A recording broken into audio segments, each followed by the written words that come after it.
আমি রাস্তা দিয়ে হাঁটছিলাম, হঠাৎ করে দেখলাম একটি অসুস্থ পাখি নিচে পড়ে আছে। পাখিটিকে সুস্থ করার জন্য আমি এখন এই পাখিটিকে আমার বাড়িতে নিয়ে যাব। অবশেষে এই অসুস্থ পাখিটিকে আমার বাড়িতে এনে খাঁচার মধ্যে রাখলাম এবং কিছু খাবার দিলাম খাওয়ার জন্য। এখন আমি বাজারে যাচ্ছি ডাক্তারের দোকানে আমার অসুস্থ পাখিটির জন্য ওষুধ আনতে। আমি বাজারে ডাক্তারের দোকানে চলে আসলাম আমার অসুস্থ পাখির জন্য ওষুধ নিতে। আমার পাখিটি অনেক অসুস্থ, ডাক্তার আমাকে কিছু ওষুধ দেন। আমার পাখিটির জন্য ওষুধ নেওয়া হয়ে গেল। এখন আমি আমার বাড়িতে চলে যাব।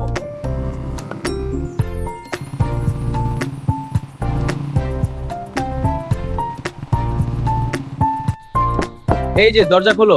আসছি। সুস্থ পাখিটিকে ওষুধ খাওয়াইতেছি, আশা করি ইনশাল্লাহ সুস্থ হয়ে যাবে। আপনারাও আমার পাখিটির জন্য দোয়া করবেন। মাশাআল্লাহ, আমার পাখিটি এখন সুস্থ হয়ে গেছে। আপনাদের দোয়া এবং ভালোবাসাও এখন আকাশে উড়ে যাচ্ছে। আমার এই ভালো কাজটির জন্য একটি ফলো দিয়ে পাশে থাকবেন। ভালো থাকেন আপনারা। আল্লাহ হাফেজ।